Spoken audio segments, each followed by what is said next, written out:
Okay, so apologies for the pause. We're just doing the follow-up questions now, okay? Okay, what do you think is going on with this patient?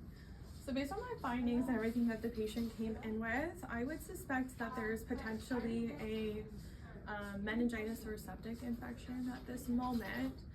The patient mentioned that there was some stiffness in the neck, headache as well. We have a slightly elevated fever. We have a low blood pressure, slightly tachycardic. So I would go ahead and assume that there's some sort of infection going on there.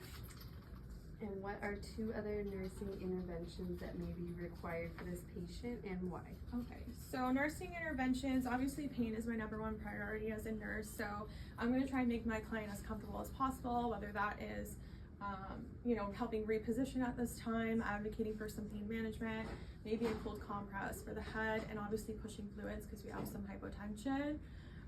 And then I'm also going to, because the patient is slightly dizzy and weak, I'm going to make sure that the risk for falls is alleviated, making sure the bedside is clear, call bells in place, maybe any sort of ambulatory aids that the patient might need, although their gait was steady.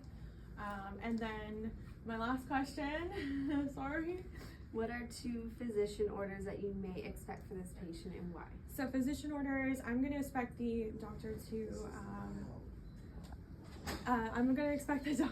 prescribe some IV fluids immediately, some IV antibiotics, probably vancomycin or ceftriaxone as well for the infection, and some blood work, some CBCs, and some blood work as well, and potentially chest x-ray.